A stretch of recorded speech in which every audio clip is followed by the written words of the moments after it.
And last but not least, I'm ready to introduce our speaker.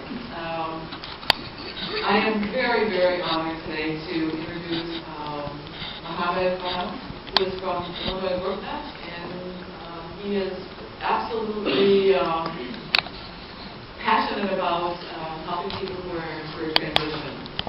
He was actually a very successful businessman in Texas, and he retired from that business. And he was not satisfied with just being retired and decided to move to Illinois and to get back into the race and help people. He wanted to contribute his knowledge and his services, so he turned to the world of the workforce development. Currently, he is the Business and Employer Services Manager at Illinois WorkNet Center in Northern Cook County, right down the road. He also is on the advisory board for TV shows for Employment Hour.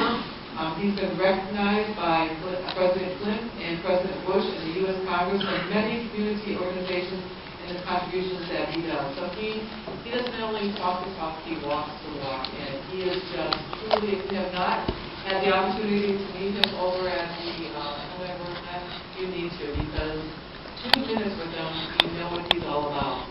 He's got a heart that's bigger than this room, and he's got knowledge that's even more. So I am just really thrilled to introduce Mohammed Faheem.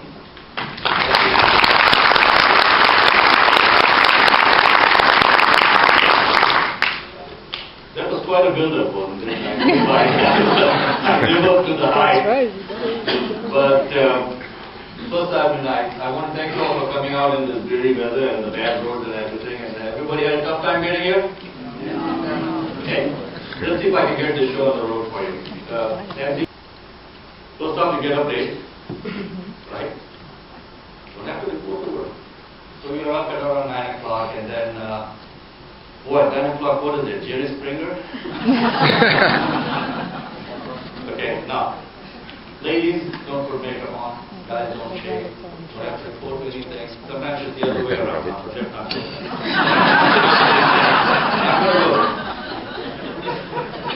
So you get up, 9 o'clock is Jerry Springer, 11 o'clock is Oprah, 3 o'clock is Jeopardy, and before you know it, the day is gone. And don't try to be perfect. Nobody can be perfect. And use the F word. Look at those smiles there, huh? That's what you guys are thinking. But that's not what I'm thinking. Okay. When I said the F word, you can use use faith. You should have faith. Unless you have faith in yourself, in a higher power, you're not going to achieve it. And then there's the other F word that Nancy was referring to. Oh boy, she's here, I don't know. Fear. Use fear to your advantage. Bring it out in the open. Stare it right in the face and say, hey, you're a fear, I'm not afraid of you. That's what I had to do. When I was sitting in that wheelchair, I was like, okay, I'm going to get up and walk one day. I'm going to get up and have a family life one day. I'm not going to let this thing get me down. Okay? And then look at everything around you, and you should set a guard. What is your most important asset in life? Anybody want to take a crack at that? We'll finish up in a couple of minutes. What's your most important asset? Your brain. Your brain is your most important asset. And what do we allow ourselves to do? We don't put a guard on our brain. Anybody read today's news? Anybody got a newspaper from today? What is the headline?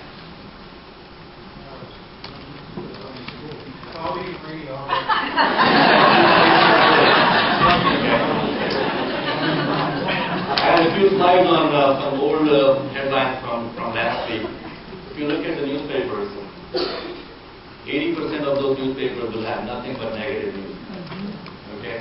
Now what are we doing? We are allowing ourselves to be programmed in a negative way by having that negative info. Along the way in Houston, I was anchoring the morning news for almost 10 years. It was called International News. And I was followed by Oliver North and Gordon Liddy and all of those people with their own shows. And I was also doing quality talk shows for 14 years on the weekend. I was on the radio for 8 hours. In 10 years as a news anchor, I can count on my fingers how many times I wrote the headlines. don't trust the media. Okay? The headlines were written by the marketing people. You know, breaking news, stay tuned. Yeah, big deal. Nothing is breaking. Unless I keep you hooked in with that hook, I'm not going to make money. I can't stop advertising. So discount 90% of what you read in those newspapers and listen on those shows. It was so funny yesterday. I don't really watch news anymore. I don't read the news. And that's why I don't know what is happening today. Except for the business section. But I was watching Jeopardy yesterday. Okay. One of my favorite shows. 3 contestants. One of them was Kareem Abdul-Jabbar. The other was Soledad O'Brien.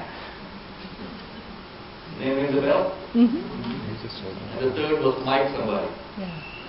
Guess who did not know the answers to most of the questions? Oh no. So There you go. Okay? And we tend to take their word as gospel. she only That's reads what was on the it. news. She doesn't have to know it. What was the news say? Can anybody go back 5 years and tell me what were the headlines? Come on, think back 5 years. What were the headlines? Iraq War. Iraq War. Okay. Continuing. What else? Nothing, right? Barack will never be president. Barack will never be president. 5 years back. Okay, I don't think that's what the headlines say. People will take it. But here's what happened. Think back again as to how worried you were 5 years back when reading those news. How worried you are today listening to the news, reading to the news. 5 years from now, it is not going to matter. Put a guard on your mind. Don't let this negativity come into your life. If you don't guard your mind, no one else is going to do it for you. Okay? 10:20. Let's end on that note. Thank you all again very much for bringing me out here. And if you'd like to hear me talk again, you got to pay for that. I couldn't get away with that.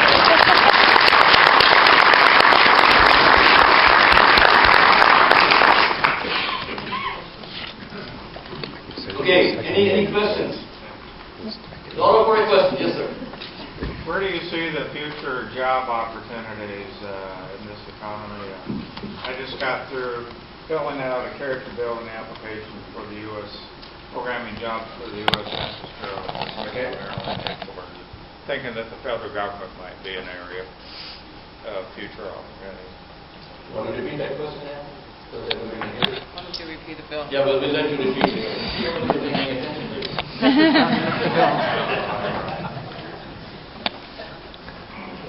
Where do you see the future job opportunities in this economy? I just applied for a programming job with the U.S. Census Bureau after filling out a character building federal government application, thinking that the government might be a place to go.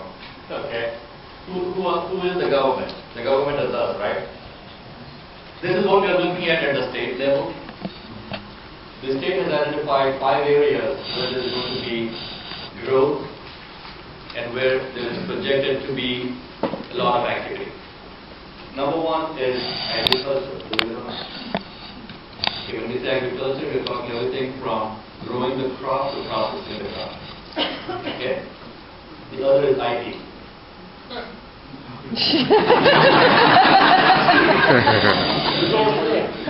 Also, that's where you're wrong.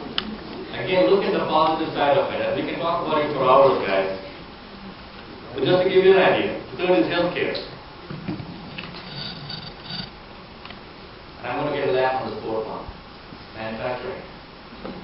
Right? Everything is going to China. And the fifth is transportation, warehousing, and logistics, TWL. These are the 5 areas where there is projected to be growth.